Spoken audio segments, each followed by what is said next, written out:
Welcome to NFL Kickoff Live. It's the best hour of football talk every single Friday. We'll go around the NFL, talk about every team and every game, and plus get local insight you can't get anywhere else but right here on Locked On. I'm your host, Peter Bukowski. Alongside me, Jarvis Davis and Kyle Krabs. Let's get straight into Thursday night football. Guys, the Pittsburgh Steelers incapable of playing a normal football game.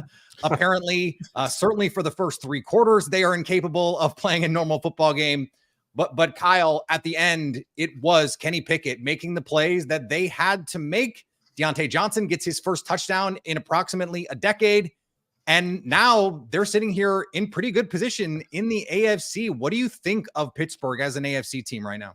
Yeah, they were a team coming into the season you knew there were questions about, but you looked at the schedule that they had and how you felt it would break. And if they could perform well in the AFC North, you felt good about their ability with the Mike Tomlin floor, right? The Mike Tomlin floor is 8 losses. And if you could perform anything higher than that, you're going to be in position to contend for a playoff spot. And here they are, halfway point of the season at 5-3, halfway to double-digit wins. And credit to a couple of playmakers between Deontay Johnson and Jaylen Warren ripping off that big run to put him down on the goal line, and Najee Harris having a couple chunk runs.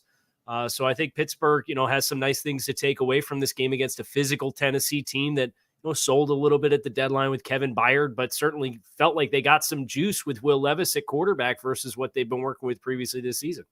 Yeah, I want to get to Will Levis in just a second here. I want to stick with Pittsburgh though, Jarvis, because Kenny Pickett, he plays this perfect preseason and actually legitimately had a perfect passer rating in the preseason. And if you ever need evidence that the preseason is fake, that is it, because he has been a bottom tier quarterback so far in this NFL season. How much of that is, do you think, sophomore slump versus, some of the pieces around him? Matt Canada has been the whipping boy, certainly from Steelers fans here. To what do you most attribute the fact that we haven't seen Kenny Pickett take the year 2 jump that some people thought he could take? I think that I think the dysfunction on offense is the thing that I will point to, because when you think about Matt Canada being the whipping boy, Kenny Pickett having some questions coming into this season, and also the injury to Deontay Johnson, I think that was a big one, because since he's been back, 29 targets, 20 catches, 254 yards, like you mentioned earlier, he got his first touchdown. So I think this offense is starting to look like a real NFL type offense. They got Najee Harris involved, you got Jaylen Warren, who is the more explosive back. I think we can all agree on that part of it. Yeah. So, and everybody was out there making plays. So I think that's the thing that you be able to find a rhythm as far as the offense goes, and look how the flow of it is, and know who your playmakers are. And then, hey, George Pickens can be a wide receiver too, I feel. And with Deontay Johnson taking over that wide receiver 1 spot. So all those things kind of add up to, hey, they're getting healthy. And Matt Canada is starting to figure out, hey, I can actually call plays in this league and come up with a nice game plan to beat a team like the Tennessee Titans. So I think it all was a matter of timing and the dysfunction to start off. But now that you got some guys healthy and you're starting to figure out how to use those weapons, all those weapons that you have on offense, I think that's the key to what we saw last night. Yeah, I was talking to a league source the other day about the Steelers offense, because I was like, I see some similarities with the Packers and some of the things that they're doing, the stagnant sets that you see. And he was like, yeah, that offense is as bad as you think it is. People within the league think that offense is as bad as you think it is. And they just have enough playmakers right now to overcome it. Kyle, you mentioned the floor, the Mike Tomlin floor. How much of that is this defense? We've been talking for almost 5 minutes about the Pittsburgh Steelers, and we haven't mentioned the name TJ Watt. Alex Highsmith had 2 sacks in this game. It seems like we're just that's just a given that the defense is going to be really, really good. But they are one of the few defenses we see every week change football games with the plays that they make. Yeah, their front seven is something spectacular. And I think you saw some of the miscommunications without Minkah Fitzpatrick, who didn't play. He had the hamstring injury. And we could talk about Tennessee and the first half and how the script played out. But when they did get to Will Levis, it was that pressure off the edge, and Cam Hayward comes back. That's a huge boost for them. So kind of the exchange of, you lose one blue chip player, you get another one back. Cam Hayward's one of the better interior defensive linemen in football. And it just allows them to dictate terms. And when you're going against a team like Tennessee, who wants to big boy people and run the ball and play games close to the vest, when you got to drop back, when you don't stay on schedule, those guys can hunt, and they got after him rushing the passer, especially down the stretch. You could tell the passing game for Tennessee was much less comfortable in the second half of that football game. And Watt himself is somebody who changes the game plan for how you come into every week when you try to play Pittsburgh. So, if you're not going to score 24 plus points, you're probably going to be in a one possession game late in the game. And you better hope the ball doesn't bounce the other team's way, because if it does, then Pittsburgh's probably going to walk out of there with a win and a closely fought victory. Yeah, the ball has bounced their way. They are a little bit the 2022 Vikings, where they're just winning all these one-score games. All the underlying metrics say, they're not a very good team. And yet, it's not going to matter if they win 10 or 11 games, because they're going to go to the playoffs. Jarvis, I want to flip this with Tennessee, because Will Levis has been one of the bright spot stories so far in this season for this Tennessee offense. There was that scary hit from Treylon Burks that has to be carted off the field. Derrick Henry doesn't look quite the same, but Will Levis looks like he is a shot in the arm for this team right now. You're in SEC country, and there were plenty. If you ask college football fans, they're like, you guys are really hype about Will Levis. So how surprised are you that he's looked this good through 2 games? To be honest with you, I was a guy that was like, Will Levis, all right, cool. All right, Kentucky, all right, whatever. Yeah. But like in the last, because I got a chance to get a really good look at him against the Falcons last week. And when you think about like the type of throws, the ball just jumps off his arm, and it's almost like a flick of a wrist, and he's throwing the ball like 40 yards down the field right on time. And just the type of throws that he was making, specifically in that drive, like going into halftime, where they end up getting that field goal to Phillips, like that throw, like right inside the numbers, right on the hash, like that. Those type of things, you don't really see guys coming in making those type of throws. So the guy has arm talent, and it is special, and not necessarily. I mean, a lot of times when you hear that, you think guys can throw the ball like 70 yards. Now granted, he can throw it, he can sling it. But I'm talking about being able to throw it downfield and put it on time, because you see his wide receivers most of the time when he's throwing the ball down the field, all you just seeing is they're doing a simple sticking their hands out, and the ball's right there in their breadbasket. So those are the type of things that you look for when you talk about a rookie quarterback. And I think he's played well enough to where they shouldn't even be thinking about Ryan Tannehill at this moment. It's over for me. Kyle, do you feel the same way? I do. And one thing that I don't want to get lost in this game is Tennessee. Jarvis talked about that 2-minute offense drive. They take over with like 1:37 left, and they have a chance to go down the field. They get to 3rd and 10 in the red zone, and they decide to run the ball. And Mike Vrabel said after the game it was because Will missed throws on 1st and 2nd down. And I saw Tajay Sharp fall over his own feet on that wheel route out of the backfield, in which he fell over. And if he just keeps his stride and doesn't turn and then backpedal and then try to 360 his way to catching the football, it's a touchdown. Right. And I thought that was a shame, because Pittsburgh, we talked about the miscommunications in the secondary. Their corners are slow. They really can't stick with guys in man coverage. Levis is sitting in there. He's under pressure, making big-time throws that you want to get those red zone reps. You want to get a chance to score and get 6 points there. Well, they punted on going for it on 3rd and 10 in the red zone and kick a field goal. And guess what? You lost by 4 points. So here's your sign. I hope moving forward, Tennessee, if you're going to be in a position to trade Kevin Byard, don't play for field goals at the end of the first half when you've got a rookie quarterback who's slinging the ball around. Go for it. And he should, with the way he played in the first half, I think it was 15-19, he earned Mike Vrabel's trust in the first half, regardless of what happened on 1st down and regardless of what happened on 2nd down when Tajay Spears fell over his own feet.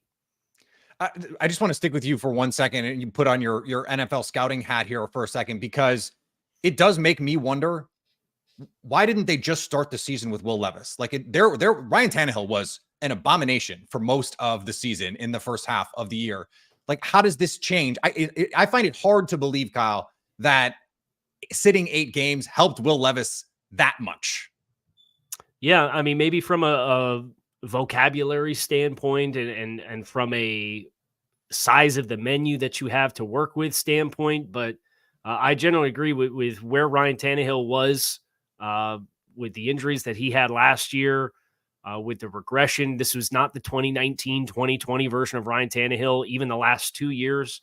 I think Tennessee probably just came into this, and in spite of trading away A.J. Brown ahead of the 2022 season, and in spite of the saga with Kevin Byard, they almost traded Kevin Byard in the spring, and then they figured it out because they wanted to try to continue to compete And then this season unfolds the way that it does with 5 new starters on your offensive line, and most of them aren't particularly good. And you're forced to sit down and have the conversation after the first 2 months of the season to say, we don't got it this year, guys. So like this has to happen now. And, Mike Vrabel, he's been an awesome coach for them. He will see them through that. They obviously made the change with John Robinson last year, but I just kind of get the sense that Vrabel came into this season and didn't want to concede the year before it was already gone. And now here they are, and you're 3-5, and you're in a division where Jacksonville's won 5 in a row. They're sitting at 6-2. That division is going to go a certain way, and it's not going to go your way. So at this point, it's about get the reps that you can with a young quarterback, evaluate what pieces you have that make sense around him, and then go out this offseason and try to acquire more to draw the best out of him. Speaking of acquiring more, we had a pretty fun trade deadline. Washington decided pass rush. We don't need no stinking pass rush. They trade Chase Young to the 49ers. They trade Montez Sweat to the Chicago Bears. And that Byard trade in Philadelphia maybe set off a little bit of a chain reaction. These NFC teams in particular loading up a little bit here. Jarvis, this Chase Young trade, when you saw it, were you surprised, especially given that we saw Montez Sweat first for more? Were you surprised that no one else was like, hey, we'll do this trade, and the 49ers were able to grab a sterling young talent like Chase Young? To be honest with you, I really wasn't, because, being down here in Atlanta, where we just are clamoring for somebody who can rush the passer consistently on 3rd and long, like when Chase Young is on the field, he's a special talent. He's an exceptional talent, but he's not on the field that much. So I think that I wasn't too shocked that he actually went for a lower pick than Montez Sweat, because Montez Sweat, he stays on the field and he's pretty consistent. And I feel like there is some room for growth for him as far as rushing the passer on 3rd down. So for me, I wasn't too surprised by it, but I'm definitely not surprised by San Francisco making the move, because that's one thing that I admire about the 49ers as an organization. They value guys up front. They understand how to build a team, how to have a foundation to say, you know what? We don't care what our back end of our defense looks like. We're going to have guys who can get after it, and they're going to overwhelm your offensive line time in and time out. So you better not become one-dimensional, or we're going to break you. And that's what the San Francisco 49ers have done, and that's what they're going to continue to do, because those guys just load up, and I'm just sitting back like, yeah, man, let's keep on doing it, because that's exactly how you're supposed to do it. Yeah, to your point, Jarvis, 15 games his rookie season for Chase Young, 17 games in the 3 seasons since then. That is just not a reliable play. For as good as he's been this year, 5 sacks this year, top 20 in pressure rate, all those things. Kyle, quickly here before we have to go to a break, another team that builds through the trenches, the Philadelphia Eagles. And I guess in a way you could say their trade deadline move was Kevin Byard. And if you want to add like Jalen Carter, because that was the steal of the draft in this one. But were you surprised they didn't try to do a little more, especially, by the way, after their defense gave up 31 to Sam Howell and company?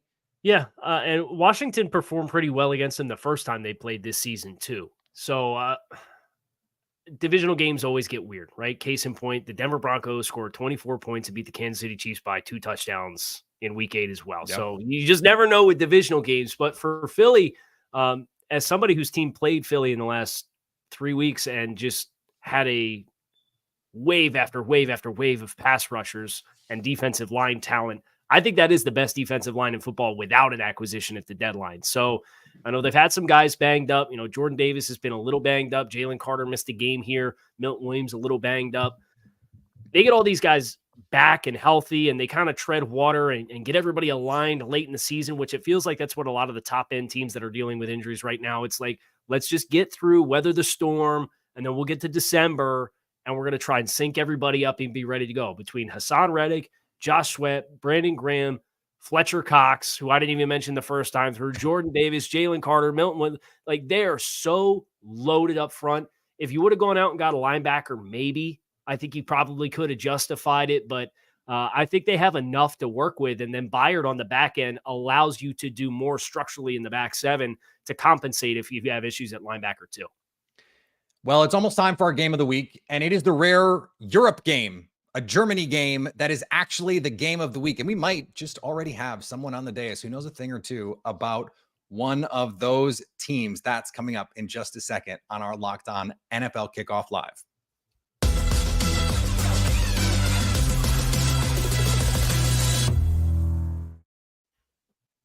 Folks, listen up. Jarvis Davis here for Prize Picks.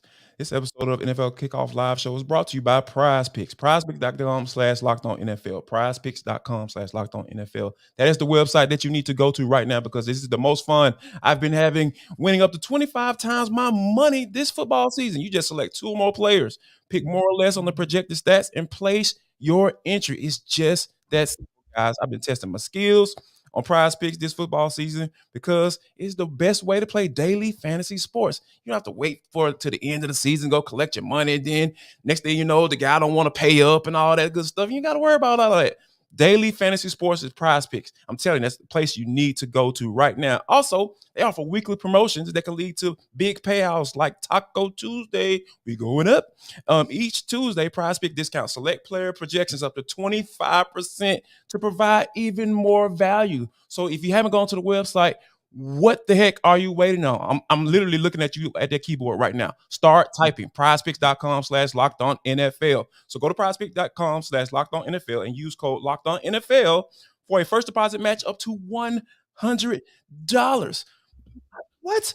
A first deposit match up to $100. So yeah, like start moving those fingers, folks. All right, and here's what you need to do because Prize Picks is the best daily fantasy sports place, and it's always going to be easy.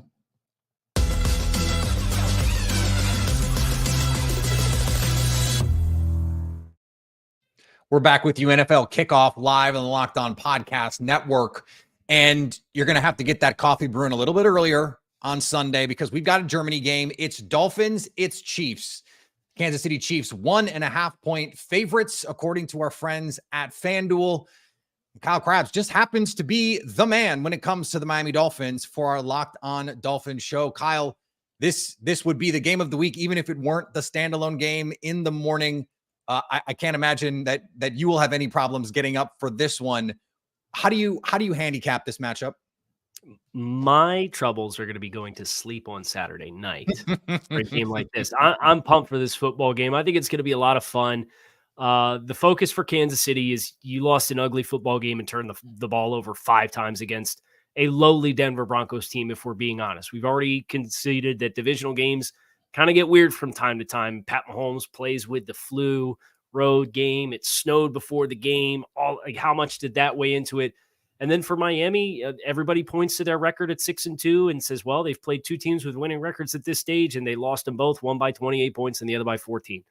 I think they represented themselves better against Philadelphia. I think the key storyline for Miami coming in, Teron Armstead had his 21-day activation window off of injured reserve started, and he practiced all week. I would expect Teron Armstead to play. I would expect him to be activated and play. The 2 games that they played against teams that are plus 500, starting center Connor Williams missed. He is expected to play. Xavier Howard didn't play against the Eagles. Jalen Ramsey didn't play against the Eagles. They're both expected to play. Ramsey made his season debut and had an interception against the Patriots. So it's Miami we just talked about with Philadelphia and some of their bumps and bruises on the defensive line. This is another team that is kind of syncing everything up, trying to get the players right for the stretch run for playoff positioning. And obviously you have a game before your bye where you get to play Kansas City, and they're going to be motivated offensively to get things going. I'm fascinated by the matchup with the offensive tackles from Kansas City with Jawan Taylor and Donovan Smith. Donovan Smith, thank you, versus Bradley Chubb, who's played against this offense quite a few times in Denver, Jalen Phillips, who came back. And then when Kansas City when Kansas City's on defense, Nick Bolton is on IR. And then another linebacker, Willie Gay, may not play in this game with a lower back issue. So with Miami, with the shifts and the motions and the miscommunications, there's a chance for them when they get their reinforcements on the offensive line to really reignite the run game and get this thing going. So there's interesting stories on both sides. Jarvis, this is one of those teams, the Kansas City Chiefs, that just feels like if they play bad one week, they're not going to play bad 2 weeks in a row. If you're the Dolphins, if you're a Dolphins fan, especially, are you kind of like, dang, I kind of wish they had won last week. Like, I kind of wish they beat the Broncos by 20, because the Chiefs are also a team that will just sleepwalk through a game. We just saw them do it. It just seems like they're probably not going to do it 2 weeks in a row, right? Yeah, that's kind of where I'm at with it because like we talk about, the Dolphins being 0-2, 18, they only scored 18 and a half points, averaging 18 and a half points against a team they're 0-2 against with a winning record. So those are some of the things that I feel like are going to come into play. Like because I heard someone, who referenced Patrick Mahomes as Michael Jordan, right? Like when you think about that, like that it applies very well. And when you're talking about him, obviously wasn't feeling well last week, but coming into this game and coming off a loss, offense only put up 9 points. Like it seems like it's just measuring up to be one of those type of games where it's saying, okay, for all you people who thought we were down and out for 1 week in the NFL, when, hey, you talk about divisional games, it's a divisional matchup, anything can happen. No, we're here, and I think that this offense is definitely going to get it together. And I think it all starts with the running game because, I talked about on this show, Peter, time and time again, like everybody gets all fascinated with the pass and all that stuff, and I get it. Those numbers look really sexy on paper, but it's all about balance and getting Isaiah Pacheco involved in this game. I think that's going to go a long way with them, with having Michael Jordan with the ball in his hands. If it's close in the end, like, yeah, I'm putting my money on Patrick Mahomes at the end of the day. Jarvis, how would it change your opinion if you knew whether or not Taylor Swift was going to be there? Travis Kelce numbers are going to be inflated. It seems like every game that she attends, Travis Kelce just goes off. And, of course, when you have a little motivation, you got your sweet thing up there in the press box with mom kicking and everything. Like, you want to put on a good show. So I feel like if Taylor Swift is there, oh my gosh, better watch out, Travis Kelce. I hope you have him on your fantasy team because it's go time and he's about to go off. He was already talking a little trash too. Like, hey man, we're gonna get it together. We're good to go. So yeah, be careful or watch out, Miami Dolphins defense, if Taylor Swift is there and the Swifties, because we know they're going to be in full effect. Absolutely.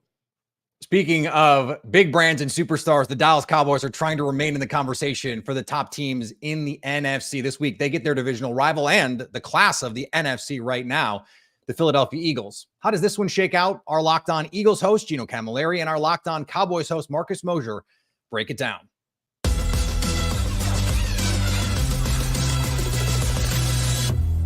So my prediction this season is I think the Cowboys and Eagles split these games. And I actually think that Philly probably gets this home win. It's an afternoon game. That crowd is going to be rocking, right? Mm-hmm. But I do think this game is more important for the Cowboys and not for seeding purposes. If you ask me today, I still think Philadelphia wins the division. And I think Philadelphia ends up being the number 1 seed. But I think there's a scenario where if the Cowboys win this game, and even if they don't win the division, they feel really good about their chances in the playoffs. I think that 49ers game rocked them a little bit. I think it took away some of their confidence, just not being able to compete with the 49ers at all. If they win this game, I think it changes the trajectory of the season. I think all of a sudden they really believe we get in the playoffs and we get matched up with Philadelphia, we're going to be fine, whether it's at home or on the road. If they lose, I wonder, none of the wheels are going to fall off, but if it's like, okay, same story as last year, we're going to be 12-5. We're going to probably have to play on the road in round 1, and that's probably as far as we'll go after winning that game. So I kind of think it's a bigger game for the Cowboys, but I think I'm going to predict the Eagles to win this one. I think the split is always safe, and these teams end up always flopping. Like if it's the Eagles winning in Dallas, it'll be Dallas winning in Philly, and it's just one of those things that they're so evenly matched, and they know each other so well. That's why you always have to say throw out the record books, right? Yeah. And to your point about it being a very important game for Dallas, I mean, how big is that in the grand scheme of the NFC, with Seattle having 5 wins and Detroit just getting their 6th win and San Fran being as good as they are? It's a lot better than I think most people had expected. And if the Eagles can get that win, I think for them, it's just business as usual. But if they lose, and if it's close, I think all things considered, it's an NFC matchup, NFC East matchup. You were close with Washington twice. Yeah, you'll get over it. But if the Eagles don't show up in the middle of the afternoon, right before their bye week, it's almost summer vacations on the horizon and we can get healthier. Like, let's throw everything at them. That's a real wake-up call for who you are as a football team. And there have been questions at times. I mean, they've had slow starts and they've had sloppy stretches of play. They haven't been this perfect team that I think a lot of us were accustomed to in 2022. But now it really comes down to hunkering down and taking care of the division. Can you be the first team to go back-to-back in the division since forever ago? It's going to have to come down to this game. Because like I said, I keep going back to it. The Eagles don't play next week. To have the opportunity to give Dallas the chance to make up 2 games over the next 14 days is not something you want. As Nick Sirianni being the head coach, you don't want the media to start asking questions for the next 2 weeks. Not us here at Locked On Eagles, but the talking heads in Philadelphia. Sure. Yeah, it'll get really messy.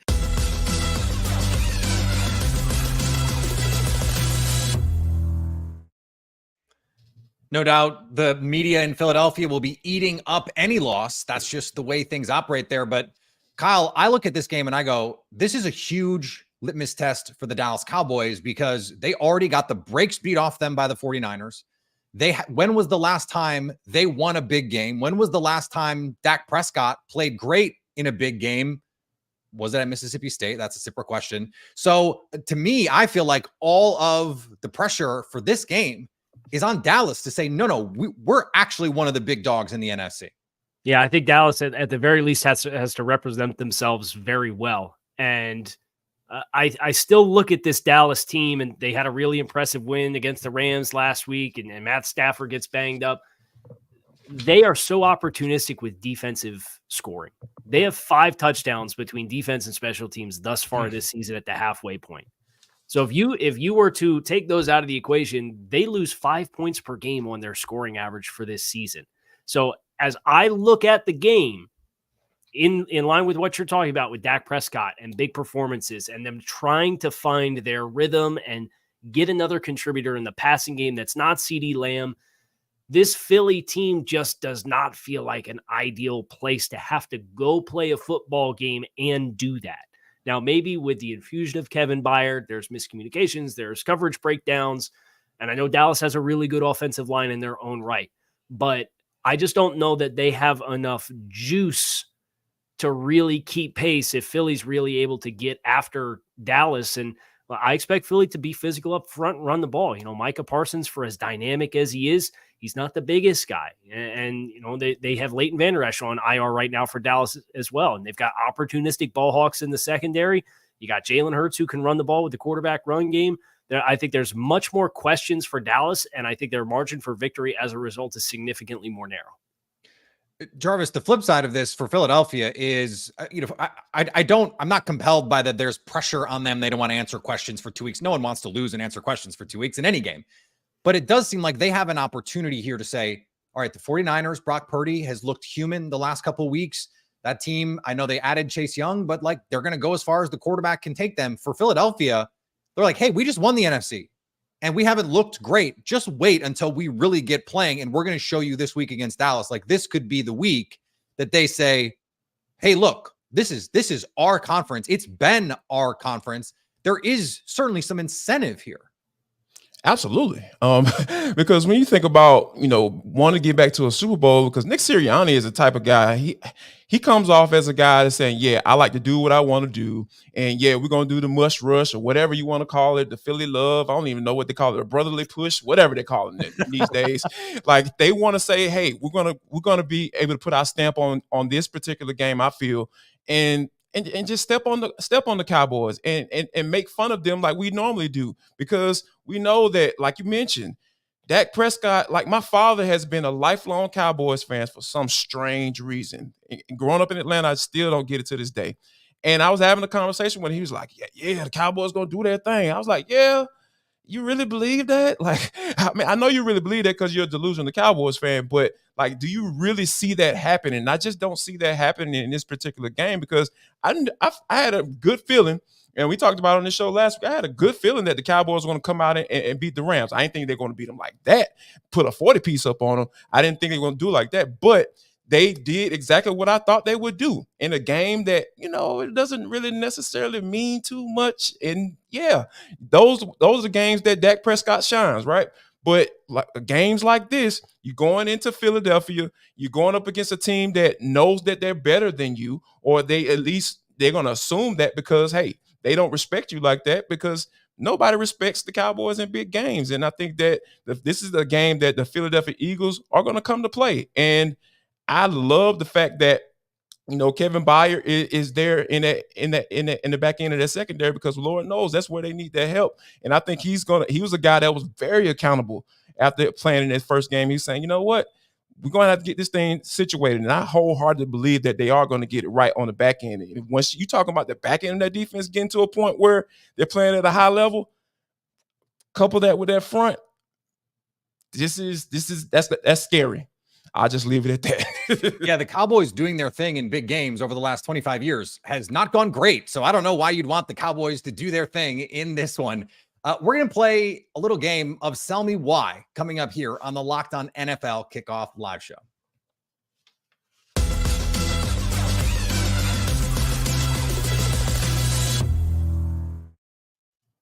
DoorDash, folks. Have you been sitting there hungry? Why are you sitting there hungry? You don't feel like getting into the car? I get it. I've been there before. I promise you I've been there. I sit on my couch in the middle of the night and say, you know what? I'm hungry, but I don't want to drive anywhere. DoorDash has gotten you covered, guys, because they're getting you 50% off up to $10 value if you spend $15 or more on your first order when you download the DoorDash app and enter the code LOCK23. Subject to change, terms apply. Guess what, guys? DoorDash has it all. I'm talking about from pizza, wings, soda, burgers, or even just buns on DoorDash. Like when you go to the grocery store, you need some buns, you forgot to get it, your wife is yelling at you, all you got to do is just order it on DoorDash. I'm telling you, they're going to solve all your marital issues by DoorDash. I'm telling you, that's exactly what they're going to do. And you can get it all delivered without missing the game. That is the most important part, because we're all football heads. We all are suckers for some NFL football. So you need to be nourished while you're sitting there enjoying your team, unless you're a Cowboys fan. That's just kind of how it works in life. So score football season's best deals on groceries, restaurants, retail, and much, much more. And you're going to get 50% off up to a $10 value when you spend $15 or more on your first order when you download the DoorDash app and enter code LOCK23. That's code LOCK23, LOCKED, 23. Subject to change, terms apply.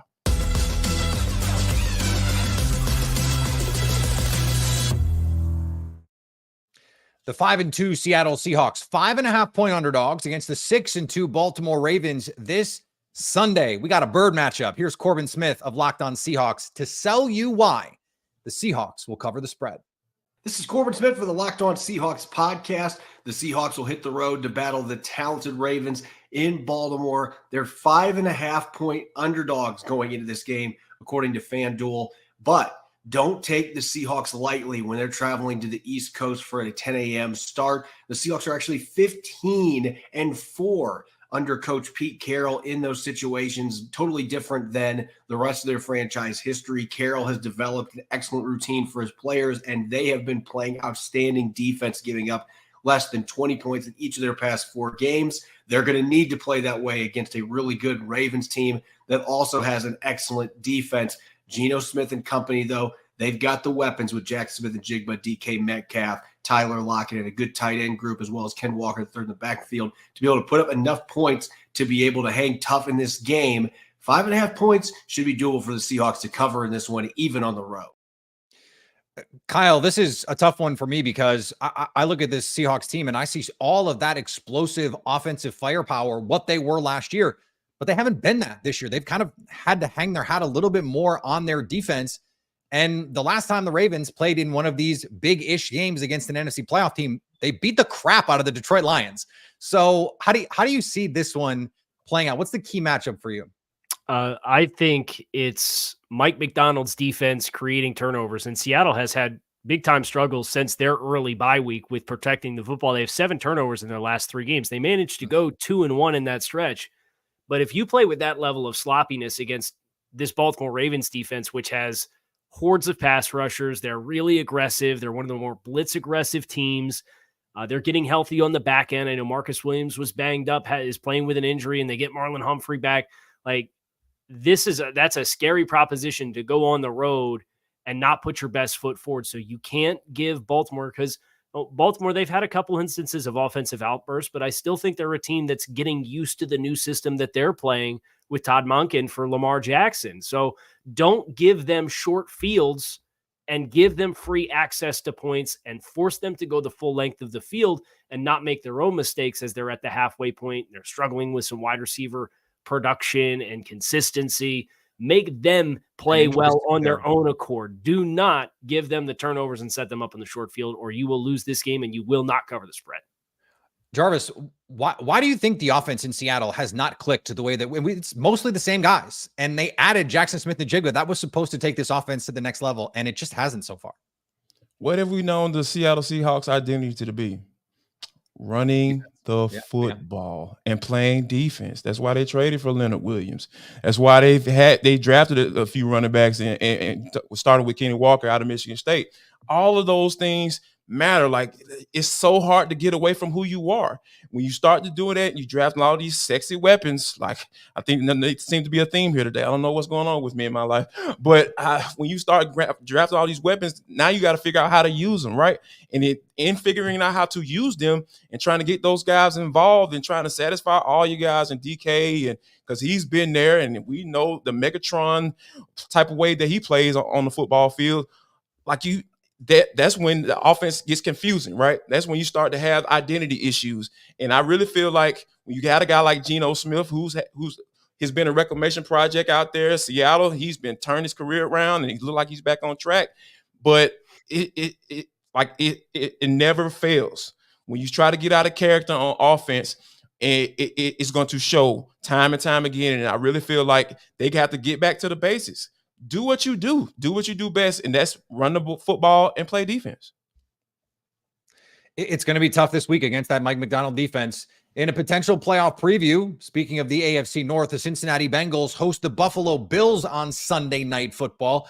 James Rapien of Locked On Bengals joins us to sell you why the Bengals cover as 1.5-point favorites. The Bengals are 1.5-point favorites against the Bills on Sunday, according to FanDuel. Will they be able to handle business against their AFC rivals and win their fourth straight game? Hi again, everyone. I'm James Rapien from the Locked On Bengals podcast, and I absolutely think the Bengals will cover that 1.5-point spread according to FanDuel. Why? Well, let's start with QB1. Joe Burrow is officially healthy. He is back, ran for 43 yards last week, was making great movement in the pocket, moving around like we're used to him seeing, completed 28 of 32 passes for 283 yards. And he has a history of dicing up the Bills. Did that in the playoff game in January in Buffalo when the Bengals won 27-10 in the divisional round. I expect this offense to start fast for a third straight game, and that starts with Joe Burrow. But it doesn't end there. In fact, I think this Bengals offense has another gear, and we could start to see that starting this week. First off, the offensive line had a really good day against the San Francisco 49ers. Part of that has to do with Burrow being able to move around. I think they're coming into their own. I think this offense as well, with T. Higgins and Tyler Boyd, Joe Mixon, all of these other weapons around Burrow and Jamar Chase, they're coming into their own as well. And defensively, they continue to force turnovers, get big stops in crucial moments. That's been a theme over the past month or so, certainly during this Bengals 3-game winning streak. I think they'll keep it alive, win their fourth straight game, and get their first AFC win of the season. This could be a high-scoring game. I like the Bengals to cover the 1.5 points. For more on this matchup, make sure you check out the Locked On Bengals podcast, part of the Locked On Podcast Network. Yeah, Kyle, the over-under in this game is 50.5, according to our friends at FanDuel. I don't know who I like to win this game. I know that I like that one. I like the over in this one. Is it just as simple as Joe Burrow is healthy, so the Bengals are fixed? It certainly feels that way. I think the defense is playing better as well. You know, James talked about the turnovers that they've been able to create the last couple of weeks. But I think specifically about the matchup against the Bills, and injuries are really looming large for Buffalo, that you don't love what they have to work with Daquan Jones being replaced with Jordan Phillips on the interior as the primary player stepping into that spot. There's a reason they went out to the free agent bin and got Linval Joseph this week and added him to the mix. There's a reason why they traded a third-round pick to the Packers for Rasul Douglas, because Trey White's down with an Achilles tear, and Kyer Elam seemingly can't be dressing in spite of being a first-round pick in last year's NFL draft. So they got Christian Benford, Dane Jackson. They're really hurting on the back end. Matt Milano, the quarterback of that defense, is down. Tyrell Dodson has been a good player, but they don't have another player. He was supposed to be the de facto 2 linebacker because they run base nickel. But if he has to be the guy trying to place Milano, I don't think that matches up well. And then you look at the weaponry of Cincinnati, Jamar Chase. He mossed them in the playoff game last year. And if you don't have the pass rush up front, Von Miller's back, but he's not Von Miller. You don't have Daquan Jones, who's playing at like probably an all-pro level with what he showcased in the first month of the season. It's just too much, I think, to overcome to go into Cincinnati and play. I know Buffalo's motivated because of the way the playoff game went last year. And if it was in Orchard Park, I'd probably feel different. But the fact that it's in Cincinnati, I think negates the human element of Buffalo's motivation to play the game, where I think the personnel issues with Buffalo being as banged up as they are just going to be too much to overcome. Yeah, Jarvis, I'm pretty sure that Kyle made up at least 3 of the names that he just mentioned that are playing in that Bills secondary, because this is a really banged up group right now. And this is a team that lost to the Bengals 27-10 in the postseason. Kyle mentioned that one. Why should we believe that this matchup is going to go any differently given the composition of these two teams right now? We shouldn't believe that because here's the thing, like watching the Bengals, the really cool thing that I like about what they've been doing offensively is Joe Burrow has been getting the football out of his hands. And that makes sense, right? Because you have so many playmakers on that offense. You know, when you talk about, Jamar Chase and what he's able to do, and you got guys like Tyler Boyd who can still make plays for you. And then magically, they just realized that Joe Mixon, hey, let's get him the football as well. Let's put the ball in his hands, whether we're turning around and handing it off to him or we're throwing it to him out of the backfield. So I just think that, given, with Joe Cool coming off of injuries and playing and being the type of quarterback that he is, hey, let's get this until we feel like he's fully healthy. Let's not drop him back, do these 7-step drops. I'm talking about let's get the ball out of his hands, get into the hands of a playmaker, and let's move the chains. And then we'll figure out once that defense start coming up and start being aggressive and start trying to come down and press and all that stuff, that's when you take your shots down the field, because we know that they have the weaponry to be able to take advantage of one-on-one coverage downfield.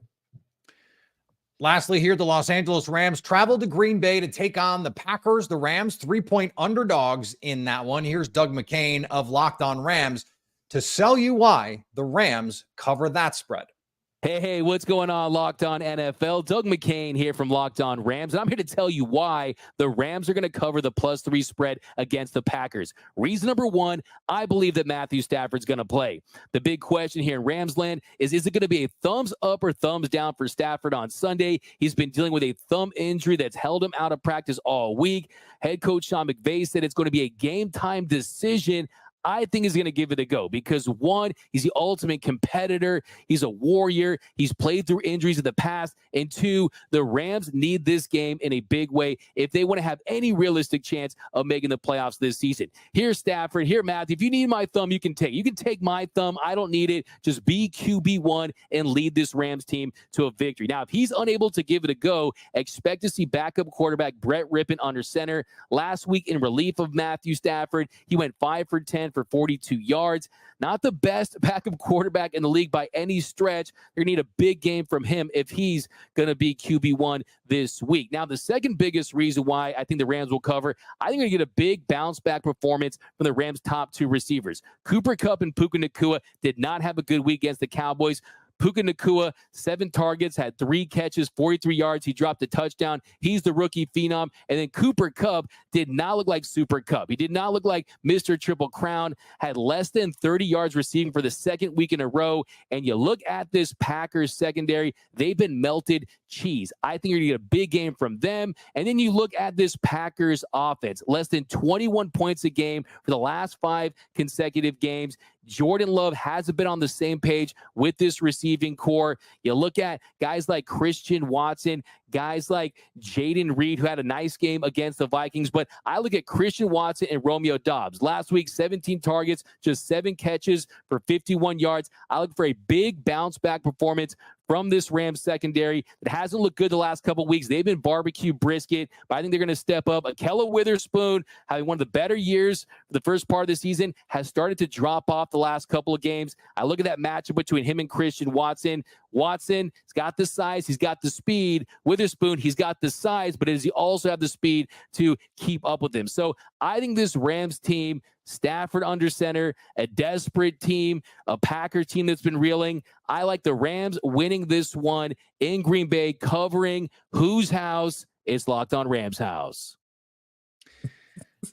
There's a lot in there. A lot in there. Barbecue brisket, Sure. yes. Melted cheese. Melted cheese. Oh, Now I'm just hungry. Can we? I'd like some buffalo brisket and maybe some melted cheese on some bread. DoorDash, Peter. DoorDash. I promise they got you. Great point. That is why they pay you the big bucks. Kyle, this does seem like it comes down to who's playing quarterback for the Rams. If it's Matthew Stafford, like it's kind of hard to pick the Packers right now, given the way that they played. But if it's Brett Rippon, who I don't know, is he an NFL player? Maybe. Like it seems like everything is going to be who's playing quarterback for the Rams. Yeah, and I know we got an update this afternoon that they're willing to take that all the way up to game time. So we'll find out about 90 minutes before the kick if we have any confidence in the Rams' ability to cover this spread or not. But I think for the Rams with their bye week coming up, it just doesn't seem like the smart thing. He's on $100 million contract. Like they've got the bye week, just rest him. I say that not because I cover the Packers, maybe a little. I think the concern is the Rams are starting to show a little bit of their inexperience. They're so young in so many places, and they're 1-3 in their last 4 football games, and they've been very inconsistent. They haven't played complementary football. You get one side of the ball that shows up, the other side of the ball doesn't show up for you.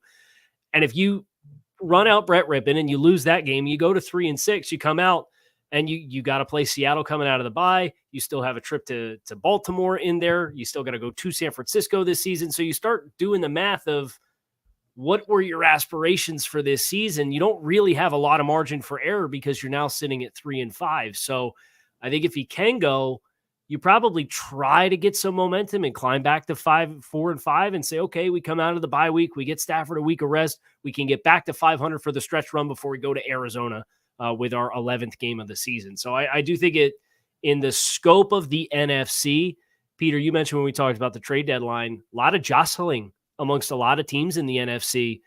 Those playoff spots they feel are up for grabs, and the Rams, I don't just think they have a lot of margin for error because they've been slipping the past month. This to me, Jarvis, comes down to how delusional are you about what's going on in the NFC? Like this, to me, the Rams are not really a competitor in the NFC, but Sean McVay is probably not going to accept that. Yeah, I'm with you. It's like it's talking about doing hard assessments, right? Because I think you just think one of the reasons why that he may feel that way because he got $100 million quarterback that won him a Super Bowl. So if you feel like you have if Matthew Stafford is healthy, you should be able to go out and compete because they got all the sexy on offense. You got Tutu Atwell, you got Cooper Kupp who just come back. He started off great, but like you said, he had a little slip up last week against the Cowboys. So all of those things kind of add up to saying, why wouldn't he feel that way? But I just feel like this is the type of game that I feel like if you are going to compete, if you want to be taken seriously, you better go out there and get a win. And if you're talking about your $100 million quarterback not being there, that's an issue. That's a problem. And I think that's something that's going to have to get figured out because I think some of this luster for Sean McVay as far as being the wonderkin, offensive wonderkin and all that stuff, I feel like those days are gone. And he's going to have to do something in order to get this thing right because he was talking about playing around with retirement and all this stuff and riding off into the sunset. And now that you got your contract and everything like that, situated, it just really feels like this is the time for you to kind of, I hate to put the big grandiose type of thing on this particular game, but this is something that you got to prove. Like, hey, prove to me that you're the guy that remembers plays from 1999 and you using it to score touchdowns with Brett Rippon as your quarterback. Let's do that. I cannot believe you got a sexy reference in there without mentioning Kelly Stafford or Blueface, but the sexy show continues here on Locked On NFL Kickoff Live. We get you set for your fantasy lineups and your betting lines, all of that in just a second here on our Locked.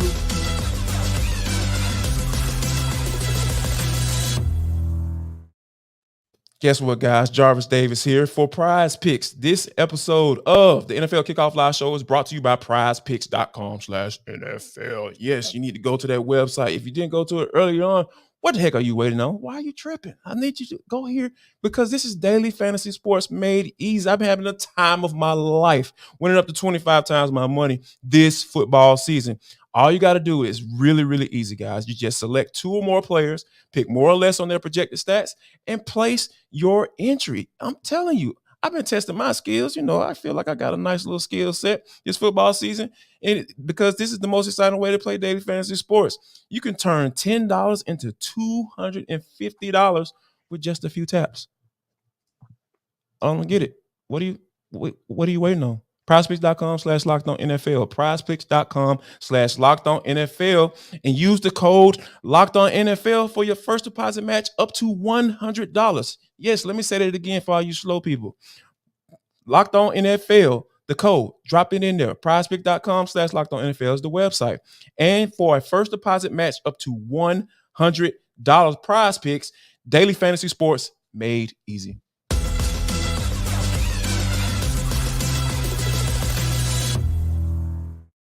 All right, which player should we be getting into our fantasy lineups this week? Locked On Fantasy Football host Michelle Majuk gives us her top 3 players we need to start for week 9.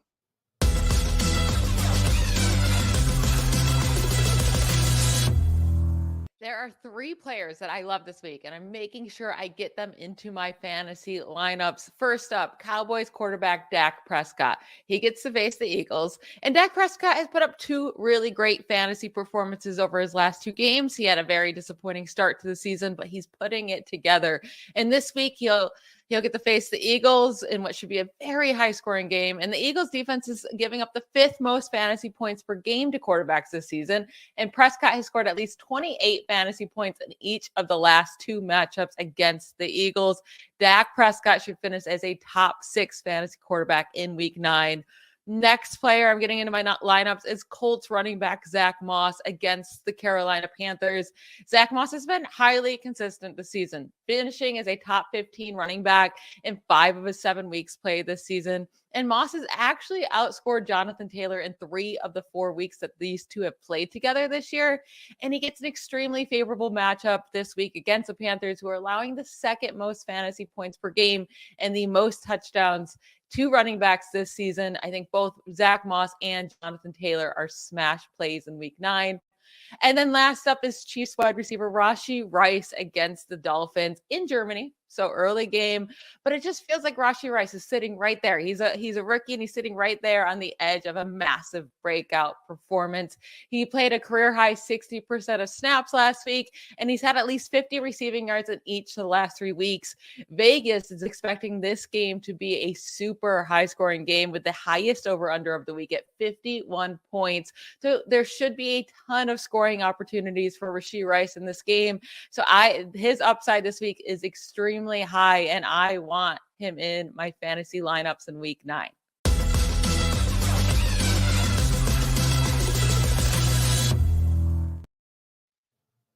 A lot of fun games on the slate this week. We've talked about some of them. Guys, I want to talk about where you think the betting angles are on this. We already talked a little bit about Bengals Bills. We all seem to like the over in that one, 50.5. Are we in agreement that the Bengals -1.5 is the play, Kyle? I think so, or at least it is for me. That home field advantage in Cincinnati getting hot the way that they have. Oh, Buffalo even winning the last 2 weeks against the New York Giants and the Tampa Bay Buccaneers. It's been like pulling teeth at times, and they're kind of dealing with their own personnel issues with Dawson Knox out and elevating Dalton Kincaid, their first round pick, into a higher role, and trying to get consistency going with anybody that's not just throwing the ball to Stephon Diggs. Josh Allen working with an injury this week in practice. So I just think there's enough here that Cincinnati feels like they are red hot. It feels like they have their momentum rolling, and Buffalo is kind of start, stop. You got to go on the road and play in an environment like Cincinnati. With that small of a spread, I'm definitely taking Cincinnati -1.5. Jarvis, are you feeling the same way? Absolutely. Yeah, like I said, the way this Bengals offense has been playing these last few weeks, I really feel like this is one of those games where we're going to see Joe Cool come out. And that's why I feel like a 1.5 point spread. Oh man, at home. Yeah, that's easy money right there. So we did get that Eagles Cowboys crossover between Marcus Mosher and Gino Camilleri there. it seems like the Eagles are the consensus on the dais right now. Eagles -3. Kyle, what's the case for the Cowboys plus the 3 in this one? I think the case is Philly doesn't have success running the football, and they have to get one-dimensional. I know A.J. Brown has been monstrous this season, and he's 929 yards or whatever it is to the first 8 weeks of the season. But I think Philly has to be able to keep you off balance because of all the ball hawks they have in the secondary. If you're going to turn this into a drop-back passing game with Jalen Hurts against Dan Quinn and all the things that he can do with scheming pressures, I think that's where Dallas could get some inroads. Do I believe that happens? No, I don't. I think Philly is able to control the line of scrimmage. I would take Philly -3, but if there was the pathway for Dallas, we talked about the defensive scoring that they had. You got to get on top early. You got to force a big mistake early, maybe steal a possession, go up 2 scores, and then try to boa constrict your way to a win against Philly by forcing them to be what they don't want to be offensively. Jarvis, for the Eagles, they're trying to find some continuity on defense. It seems like this is a showcase game for them. Potentially, you've got Kevin Byard with a little more time to come in. Like, I feel like I kind of want to take like Philly on like an adjusted line, like adjust this out to 7, because I feel like if Philly wins, it could be 10, it could be 14. Yeah, easy. Yeah, because like what Kyle talked about as far as that balance, man, I think that's a big thing for them on the offensive side of the football. So, when you have a guy like Byard coming in the middle of a season, they're used to doing things a certain way. This is a guy who's a former all-pro safety. So when he coming in that first game, like, you really have to give him some grace coming in, right? Because I know people are like, oh my God, the defense still looks exactly the same. No, let's get him in there, get him sitting down with the defense coordinator for the second week. And hey, how you want to do things? What do you like to do? This is how we used to make this call when we talk about this particular coverage. The language is different, right? Like, you may even have the same type of scheme, but you communicate in different ways with his secondary that he played with in the Tennessee Titans versus the Eagles. So I think once you get him integrated into that system, I really feel like you're going to see why they traded for him in this second week versus the first week, because like you said, he's had time to sit down and kind of figure out how they do things. And then he's going to be able to bring some of the things, the way he does things, you can integrate that into it as well. And I really feel like you're going to be in a space where you're going to see the benefit of it. And I think that the Cowboys are a perfect team to be going up against for them to put it on display. Kyle, let me throw a little bit of a curveball here at you as we wind up here. This Buccaneers-Texans game is one of those like random games that I'm really excited to watch, because I want to see Todd Bowles against CJ Stroud. I want to see if the 1 week blip of Stroud not looking great is a blip, or if it's a bigger deal here. Texans 3-point favorites hosting the Tampa Bay Buccaneers. Do you have a lean on this one? Yeah, I think anytime you have an aggressive defense going against a young quarterback, I do think that is a matchup that I don't love. Now, Houston, I don't want to say they've overperformed expectations, because I think everybody expected this to kind of be a scrappy team. I don't think many people expected them to be 6th in scoring defense at this stage of the season. And that's the concern for Tampa Bay, is they're not very well balanced offensively. They cannot run the ball at all. They are horrible on the ground. So it's Baker Mayfield coming out and throwing against this Houston Texans defense. But I kind of lean into the experience of Tampa Bay with them performing, kind of sticking through that gut check game against Buffalo and being there close at the end of the football game, but not quite getting it done.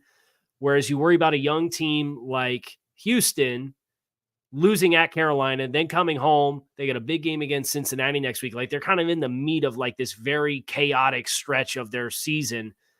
I would trust the team that has more experience to get it done in a game like this, but this is one of those ones where I think you could flip the coin, and I wouldn't be surprised at the outcome either way. I would just lean Tampa Bay. For me, it's just one of those games why I'm so interested in it. First of all, I'm a dork, and so I like stuff like this, but also I think D'Amico Ryans has done such a great job this season, culture-wise, schematic-wise. You mentioned what they've been able to put together with a defensive group that, by the way, is not that talented. Will Anderson has been unbelievable.